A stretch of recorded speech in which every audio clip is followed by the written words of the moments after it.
Hey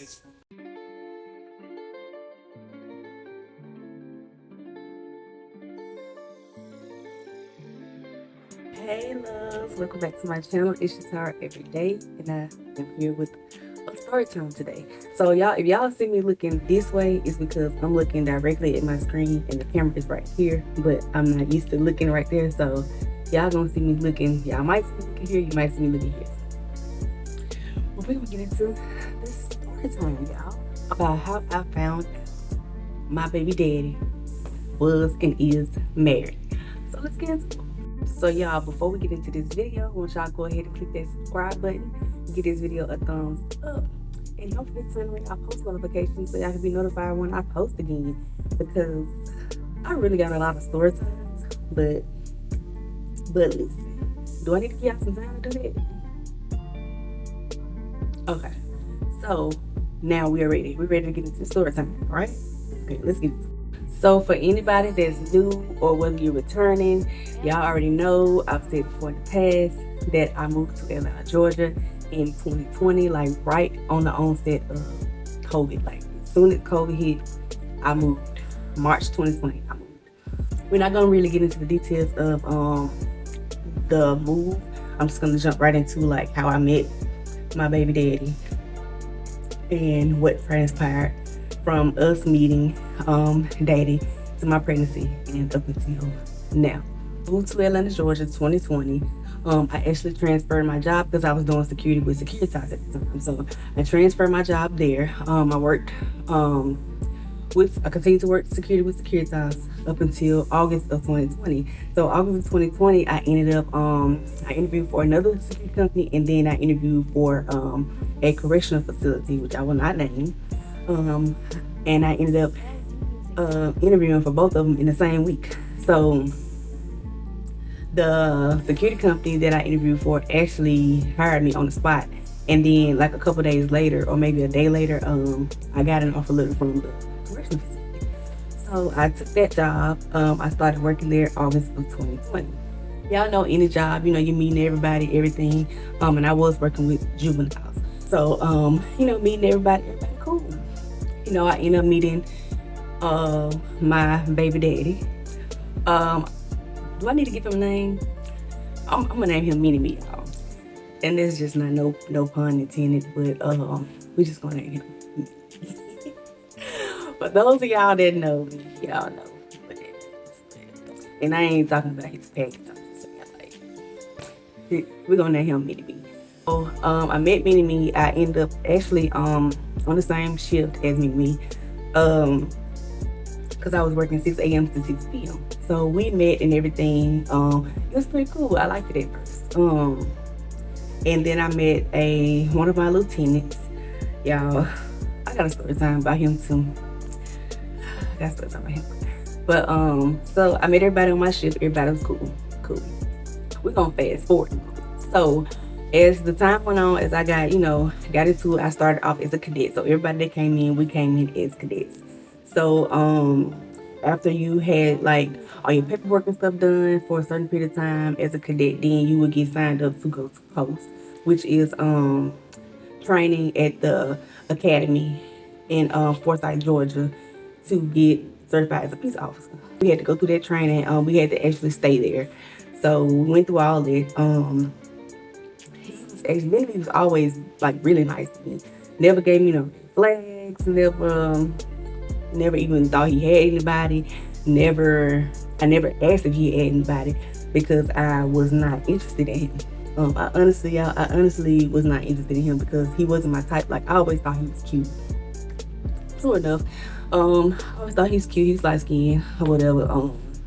But wasn't my type. Y'all know I date, but y'all don't know. But I've always dated taller guys, so he was nowhere near my type. And I found out later on with our relationship that he was actually 5'4" and I'm 5'8", y'all. So, but if y'all would look at him next to me, y'all wouldn't even think that he's even 5'4". He never gave off 5'4" to me. Like I said, y'all, he was always like super nice to me. Always looked out for me in the facility. Whenever the kids would get out of the way, which they really did never say a lot of like out of the way stuff to me, like sexual and nothing. Just clowning pretty much.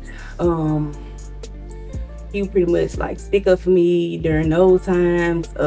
If I needed him, basically, I could just call him because at the time he was a sergeant. We became cool, like we became real close friends. Like I used to tell him everything, like he knew everything about me. Like I used to tell him about my little sneaker links and stuff. And I found out after I actually started dating him that he didn't like me telling him about it because he wanted.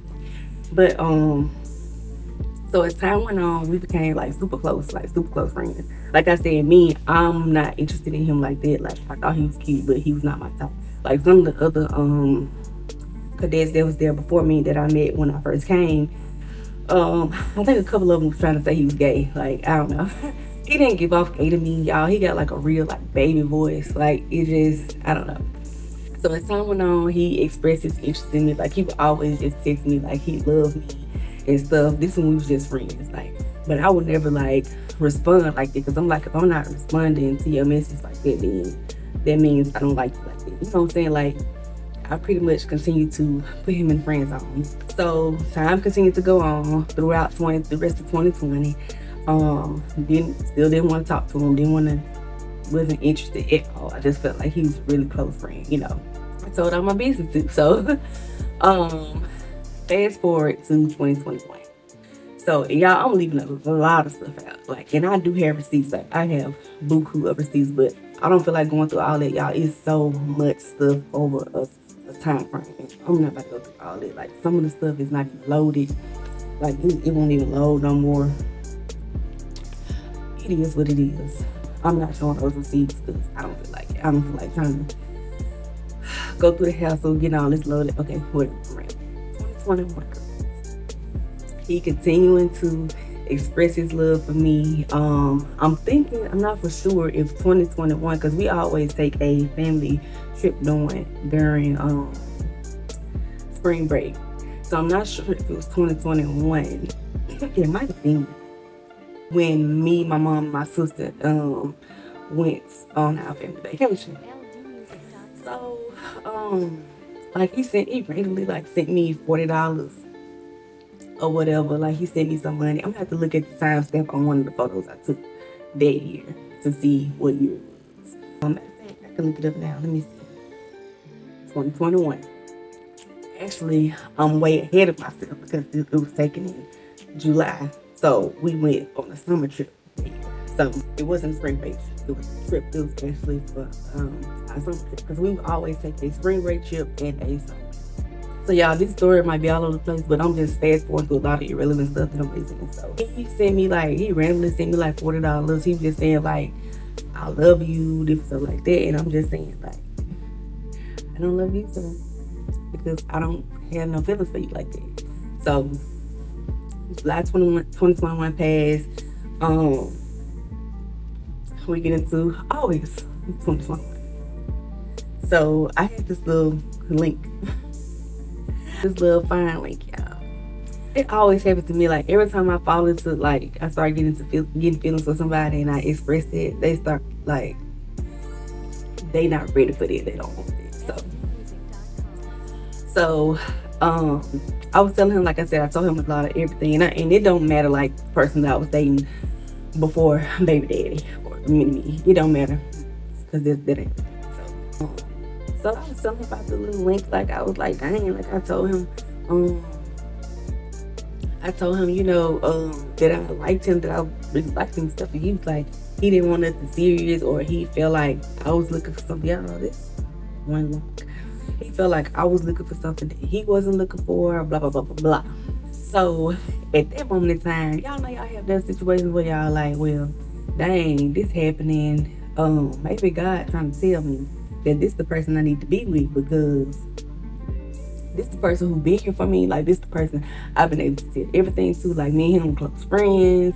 Like he know everything about me. Like he always have been respectful, never got out of the way with me, never even like he never really even flirted like that, to be honest. Like no more than him just telling me like I love you through text, or him just, you know, saying little stuff. It didn't like me. I'm the type of person like I'm not gonna jump just because you tell me something. Like I'm gonna eat for you. If I just don't feel the same way, I'm just gonna eat. And that's just not to be rude or nothing. It's just like I can't tell a person that I feel a certain way about them if I don't. Like, I can't reciprocate that if I don't feel that way. I was like, dang. Like, I was telling my best friend, um, I was like, dang, maybe maybe I'm supposed to be talking to him because he been so nice to me. He been this, he been that. So August, the end of August, I remember it was his mom's birthday. We ended up talking. So I remember I ran it by my friend first, and she was like, "Yeah." She was like, "Yeah, go ahead, give it a try. Like, he's a good person, whatever like that. He what you need." So okay, a confirmation. Like, okay, we're gonna do this. So y'all gave him a chance. It was his mom's birthday. His mom texted me. I still got her text messages too. She knew about me. So the mom text me or whatever. I text her happy birthday or whatever. I actually FaceTime this lady. Like, we talked on the phone, everything. Like, and it got to a point where, like, going into September, because my birthday is in September, so towards the middle part of September, y'all, like, we was get down, like out of all the relationship stuff I had been in, like, and this might be TMI, but you're supposed to be grown anyway. So he's the only person that I ever was just like having sex with, like, consistently, like multiple times a day, multiple times a week. Like, we was getting it, y'all. So his mom, like I said, his mom knew about me. Like in the middle part of September, I was pretty much fed up with working at the facility. I got tired of the hours. I got tired of the kids. Like, doing too much. It started to raise my blood pressure. So I was pretty much looking for my way out. I think during that time he had quit. It was like a week span between like the time he quit and when I finally quit. I actually found a position. Well, I didn't find a position. One of the trainers that was at my facility told me about the position that was at the central office. So the central office is still deals with the correctional officers. We were actually the office that hired those. So I still had my correctional officer rank. I was just there as security. Easy money, y'all. Easy money. I was just opening up the building, sitting there at the desk, transferring calls, easy money. So he had quit. So me and me had quit working. He was with me like all that week. The time frame he had quit. So he was with me in my apartment. It was fine. Like, he was buying stuff in my apartment. We had decorated my balcony, everything. Like, we had did all of it. Then I started working at the central office. So this was September. So the end of September, here comes my birthday, September 28th. Get a text message from his mom and pull it up. Like, I could show y'all some of her receipts because, like, it was so, like, short-lived. Matter of fact, let me see how. Okay. So y'all see right there. I hope y'all can see that. It says happy birthday. Happy birthday something y'all can't see. I can't read backwards. It look blurry. Okay, so she wished me happy birthday, and then this me in the blue. That's her right there. So yeah, she said happy birthday, have a blessed day. I said thank you so much with the hearts. She said, I'm sorry. Oh, y'all, I'm showed the lady name. She said, I'm sorry. This is your mother-in-law. That was September. That was for my birthday. That was that. And then my birthday passed, everything. We get into October. So he's at my place. We have a good old little weekend, y'all. We had a good little weekend. And like I said, I always wanted a kid. I always felt like I couldn't have them because I never got pregnant. But I know what it was now. I wasn't having sex like this. I told y'all. I was having sex multiple times a day. Every day almost. So we was out one weekend. The weekend I found out I was pregnant. So we was out this weekend. He was finding pictures from my apartment. Got this big ass picture. Still got that picture. Or whatever, like that. From my apartment, his mom was on FaceTime. We was at home store buying pictures and stuff. And so this was the weekend I was supposed to get my period. So I know my body. I know how I feel when stuff ain't feeling right, or when it's time for like my period to come on, like how I feel. So he took me to this place called Cold Stones.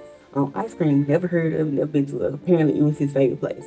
We had went and got ice cream that day, y'all. we had a fun weekend. So when he did that, and I remember telling him, I was like, well, my period need to come on. Like, I feel so bloated. And I remember I tried to put on a waist trainer and it was feeling so tight. Like, why is it feeling like this? So I was telling him, like, um, I need to, like, my period need to come on. Like, I don't like this feeling because it feel like I call it straining. I call it like straining to come on. So I was like, it's straining. Y'all, I had been testing like a week prior to this. Like, I had about tests. All of it was negative. I had one test left. I saved it. It was a digital. That clear blue. It was a digital clear blue test. I saved it because, like I said, I had been testing. I had been using the ovulation strips. Mind y'all, I had been trying to get pregnant before the past and never got pregnant. So I was testing like consistently, testing like clockwork. Negative. He went home that evening. I was like, okay. I went to the bathroom. I said, okay. I'm about to take this last test. I know it's gonna be negative because all the other ones been negative. Like, y'all, I just knew it was gonna be negative. I was convinced it was gonna be negative. So y'all, I took this little test, took the test. I'm sitting there strolling on my phone. I done turned the little test over and everything. Scrolling on my phone. Turned it back over, it's still low. I continue to scroll on my phone. Y'all, that last time I turned that test over, and it was the one that actually read that it was pregnant. I turned that test over and I said, pregnant? Oh, I cried so bad. And it was like blinking a little bit. And that's how I knew like my HGC levels was just enough to read on that test. Cause it was kind of like blinking a little bit. No, it was just enough to read. Y'all, I cried so bad. I wish I could record my reaction. I cried. So once I got that positive pregnancy test, I was so happy, y'all. I was so happy. I texted my sister. I sent her a picture of it. She was happy. I called my mama, told her I was pregnant. She was happy that she was like, I knew y'all was the baby. So told them, y'all went out and bought me 4 more tests because I wanted to make sure. So that night, I remember I told him that I was pregnant. He thought I was lying. I sent him a picture of the test. He told me there wasn't my countertop in the bathroom. I sent a picture to him of me holding the test. Let's see if I can find that.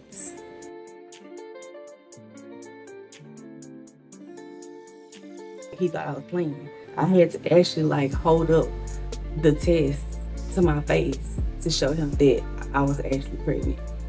So y'all, I hate to do it to y'all, but I think I want to make this 2 parts. So this is gonna be part 1, and then I'll come back with part 2. So make sure y'all stay tuned. Make sure y'all keep y'all notifications on so y'all can be notified when I post part 2. And I'll see y'all in my next video.